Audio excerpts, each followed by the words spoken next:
you're so amazing. You guys did hear that there was supposed to be a soloist, but the lines got crossed, and Alan found out about 2 minutes before the service started that he's on his own. So isn't he great? Yeah. I know. Okay, well, I am so happy to be back. I hate being away from you guys, I'm just saying.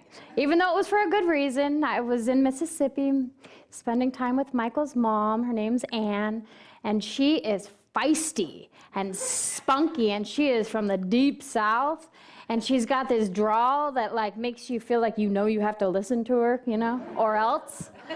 And she speaks her word like period, exclamation mark, this is so. And I just love that kind of spiritual authority she gives, because she's been around for a long time. She's 85, not 86. Michael got in trouble because she watches our Facebook Live, and he said she was 86, and yeah, he got it talking to. So anyway, she's 85. She's been studying our philosophy for like ever, but she's right there, in southern Mississippi, doesn't have a center around her. So every morning she wakes up at 5 a.m. and she studies the Science of Mind textbook, and she reads and contemplates, and then she spends 2 hours. We got there and she goes, you guys, I kind of have a problem I need your help with. She spends 2 hours praying for all the people that are struggling that she has a list of. And she's like, Michael, Nicole, do you guys know what I could do? Like, how can I shorten this up? There's just a lot of people. It was so sweet. Oh my goodness. But anyway, it invigorated me, her very strong and her conviction in this mental science and in affirmative thinking, in positive thinking. And it made me excited to come back and continue our theme for this month, which is back to the basics. Back to the basics means that in January, we use the first 4 months to go over the first 4 chapters of the Science of Mind philosophy. So in week 1, it's called the thing itself. And what is the thing itself, you guys? God, spirit, what else? What else do you call it? Joy, divine, truth, source, law, universe. Whatever you want to call this presence and power that is all intelligent, all wisdom, omniscient, omnipresent, whatever you want to call that. In this first chapter, we're reminded that it is the ground of all being. It is the consciousness that created us and is within all life. And then in the second chapter, called How It Works, how it, with a capital I-T, how it works, we were reminded that spirit works through the universal laws that are available to all of us, and the universal spirit, and it comes together. It comes together as one power within us. And that's why it is said that it is done unto you as you believe. Because spirit comes and does what it is that you desire, what it is that we desire. And that's kind of how it works. And so now we're on week 3, which we're calling All You Need Is Love and Law. All you need is love. Don't you want? Yeah. And law, because that's pretty much sums up this chapter, that we are pure love. We live in a spiritual universe with spiritual principles and laws, and when we use them, we create the life that we desire, the life that we should be living, our pure essence. And so in this third aspect, what it does, what are some of the attributes that you acclaim to God or Spirit? Just shout them out. Prosperity. Some attributes of God. Freedom, wholeness. Gratitude. Compassion, gratitude. Forgiveness. Peace. Power. Wellness, yes. And so doesn't it stand to reason that if this divine intelligence, which created all things and is everywhere equally present, wouldn't it make sense that all of those attributes that we just said must reside in each one of us? Yes? Yes, they must. So why the heck don't we always feel it? Right? I mean, are you all enlightened far beyond me and can feel it all the time? Am I the only one who feels a little like, where the heck did the joy go? No? It happens. Sometimes it's like, gosh, please come back. So, I want to read something that Dr. Ernest Holmes says in this chapter, because it kind of explains what it does.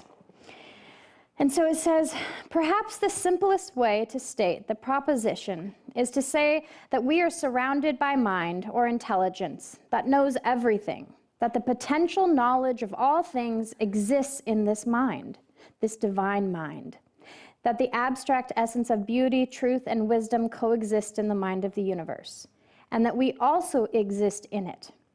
But, now here's the but what we draw from it, we must draw through the channel of our own mind. This means that, you might want to write this part down. This means that Spirit can only give us what we can take. Spirit can only give us what we can take. It imparts of itself only as we partake of its nature. It imparts of itself only as we partake of its nature. This is what it does. When we finally start to say yes, when we finally start to say, I am done with that old stinking thinking, when we find ourselves living an unconscious life and then have a new thought, that new thought opens us up to a new idea, and that new idea opens us up to a new choice. And that choice might lead us to a spiritual practice, and that spiritual practice might lead us to a community of like-minded people, and that community might lead us to this feeling and calling to want to journey and evolve together. And so it's not always just clear and easy. It's a progress. It's a consistent looking at it. It's a consistent working it out. And so I wanted to share with you guys, I'm a visual person. Like, I like to get my hands dirty and really get into the nitty-gritty of it, right? Because there's all these beautiful spiritual concepts, but if we can't make it real for us, it's of no use. So I've got some mud that we're going to play with, or I'm going to play with. So I wish you guys could have seen yourselves in this. It kind of goes up like that. Just imagine that this is your divine essence. You are a reflection of divine intelligence, of divine love, of divine wisdom. You are, period. Like, that is it. That is truth with a capital T. But something happens sometimes. Sometimes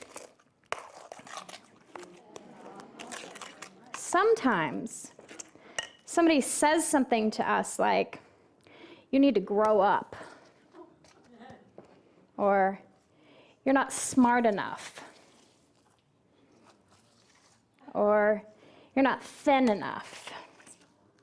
Come on, share with me on this. What are your false beliefs? You're not good enough. What else? You're too old. You are too old. Stupid. You're stupid. We're bad mom. Huh? Bad mom. Yeah, you are a bad mom. Can't do that. Nobody likes you. Nobody likes you. Nobody likes you. You're ugly. You, essence, are ugly. You're not nice. You're not nice? You are not nice.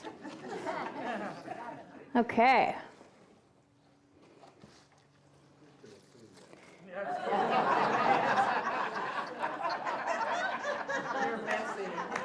Yeah, you're messy. Yeah. You're a minister. You shouldn't be playing with mud on stage. So here's all our CRAP, right? Is the essence of ourselves ever been lost? No. Is it still there somewhere? Yes. But we allowed our stinking thinking, we allowed other people's opinions to cover it all up, didn't we? We allowed the world to impose its stuff on our essence, on the perfect beings that we are. We are incarnations of a divine something. This thing we call spirit. We were born of it. Consciousness is the ground of all being, and we have risen up in consciousness. We are together evolving and growing in our spiritual being.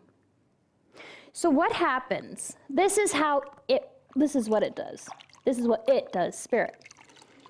We say, oh, wait a second, I'm not stupid. And spirit reveals a little bit more of itself. And we say, well, I'm actually okay with myself. And spirit goes, okay, I'll show you a little bit more. And we say what? What do we say? What do we affirm about ourselves? I'm good.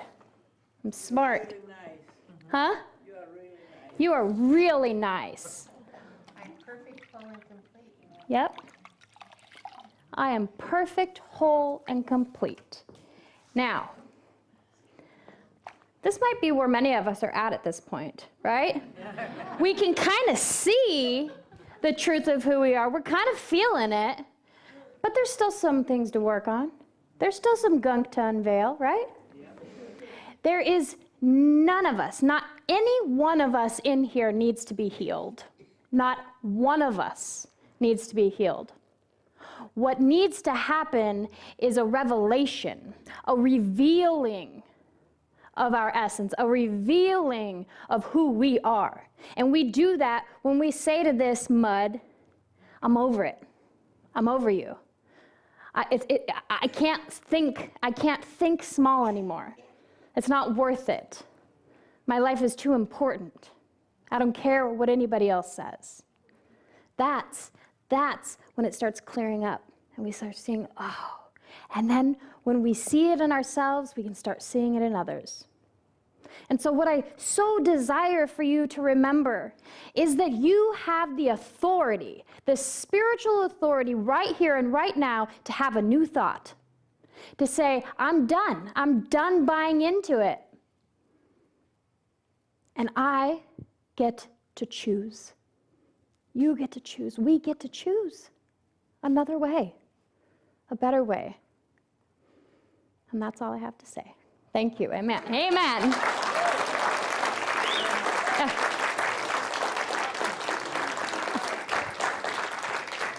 Thank you. Thank you. Thank you, Reverend Nicole. You're welcome. And just a role model for you, always help your loved ones with their issues. Once they get started, don't tell them what to do to start with.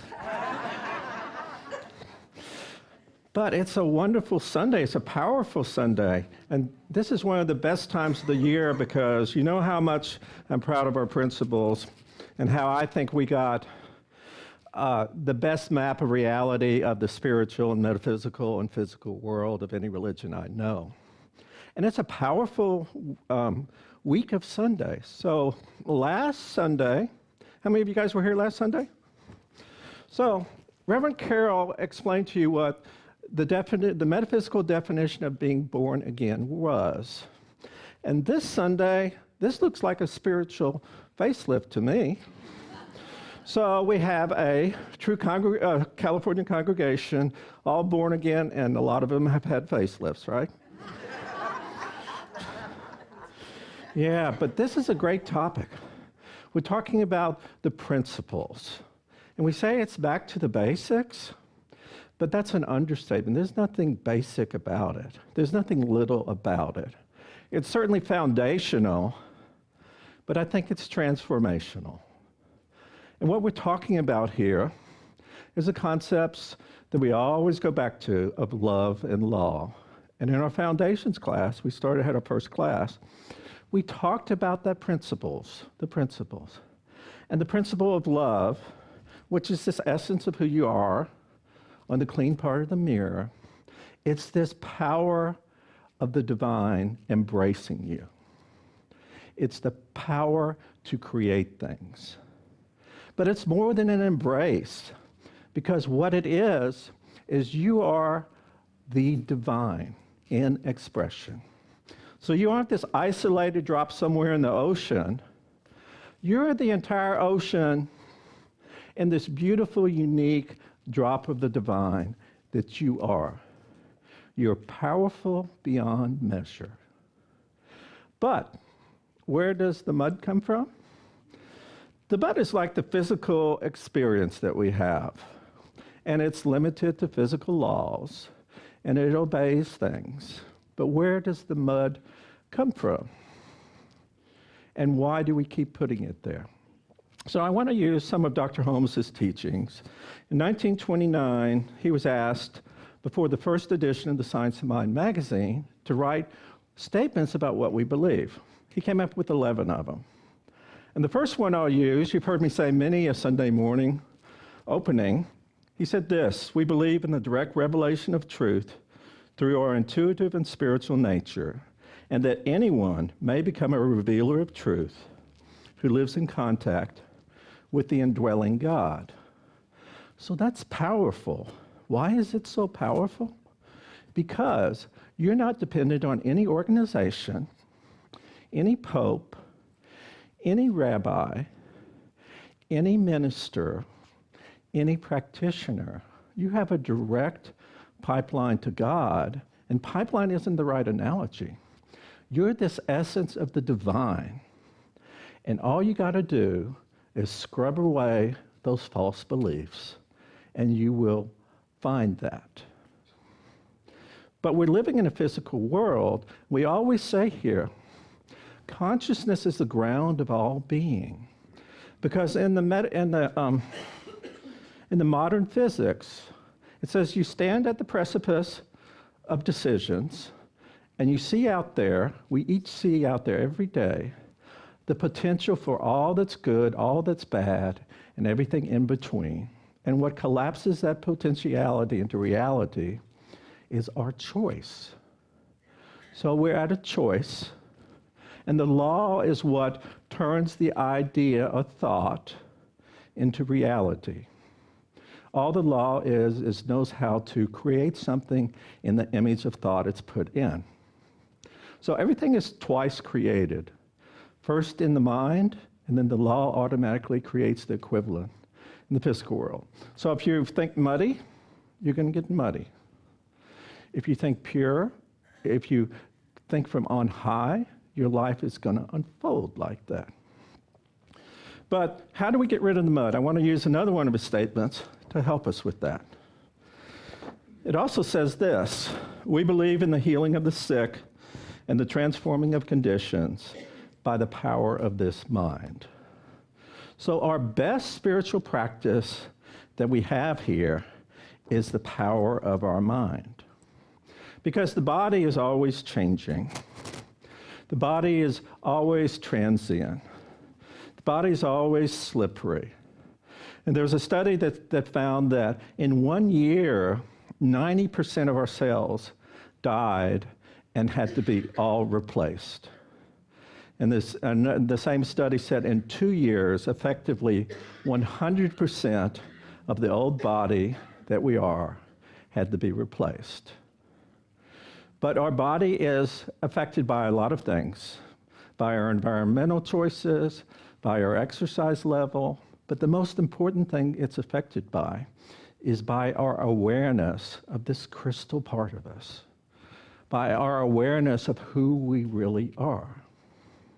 And there's a great quote that says, this life experience, what we do is we inherit a biodegradable spacesuit for soul-evolving experiences. So the body is not going to last forever. None of us are going to live forever. We can certainly do our work in consciousness and have a joy-filled life, have a physically adept life. I, for one, like to do a lot of physical things, a lot of exercise. But it's all about dealing with this mud. And this mud is just our false beliefs. Because I told you, if you're all revealers of truth, you're not dependent on anyone. And that includes other people's thoughts, beliefs, or good intentions for you by micromanaging you. That's not what we need. And there's several gifts that we have, and I want to give you one gift on how we can deal with that, and that's the gift of prayer. And I would venture to say that prayer is very, very important in this church. But I would venture to say that the way we do prayer is probably different from anything you've ever seen before you came here. Because we have this thing we call affirmative prayer. And Ernest Holmes called it a very highfalutin name called spiritual mind treatment. And we teach this over and over again. Because the one thing that prayer is not, it's not dependent on an external entity. It's not something where you have to bargain with God. It's not something where you have to convince God. It's the secret of who you are. And it doesn't matter what you've done in the past. You have that beautiful essence, no matter how much mud people threw on you, or actually no matter how much mud you threw on people in the past. And you can go back to this essence, and you can have it in your life. You can truly have it in your life. You can have what's greatest for your highest and greatest good, as long as it doesn't damage another person. And that's truly who you are.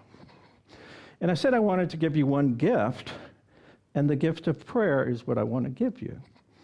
And this prayer technique I'm talking about, Jesus talked about. He told us it is the Father's good pleasure to give you the kingdom. So when you're here making this decision on what you're going to create in your life, if we come from God, if God we view as a creator or a source or the one or spirit, what parent would not want the best for their child? The journey for their child to evolve their soul. And as we pray, Jesus also told us, believe that you have already received, and you shall receive it. So we don't say, God, please grant me this one wish. What we do is we go within and recognize that pure and pristine presence that we are. And the gift I want to give you is an acronym. And that acronym is GIFT. It starts with G, and this is the way we do our affirmative prayer spiritual mind treatment. However, if you come to 4 or 5 classes, we will teach you spiritual mind treatment over and over again, and you'll almost be a master when you're through. If you're determined and take the 2 years of practitioner training afterwards, you will definitely be a master, because we will grind you in it over and over again. And God bless you if you spend 3 or 4 or more years after that and decide to become a minister. When you get out, you better know it, because we get tested on it each and every day. So anyway, so I want to give you a step-down version of that so we can use it today. So this is how we do our affirmative prayer. The acronym is GIFT. The first letter is God is all there is, which means that our body was created from the spirit inside of us. The entire universe you can think of as the body of God. There's this beautiful expression, essence, that creates things over and over again and always wants to grow things. And it's always grown in goodness rather than in limitation or what we perceive as evil. Because if it's going to keep growing, being self-expressive, it has to be growing and not limiting. And then we get to the second step, which is the most important in my mind. This is the step of I am.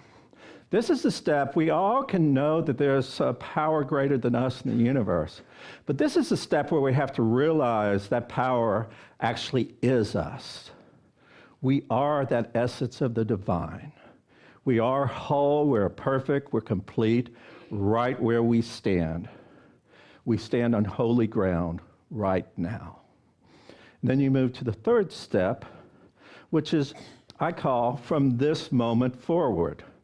Now you're at that divine expression, you're at the mountaintop, you understand who you are. You're coming from the clearness of the mirror, not the mud, and you say, this is my intention. This is how I want to live my life.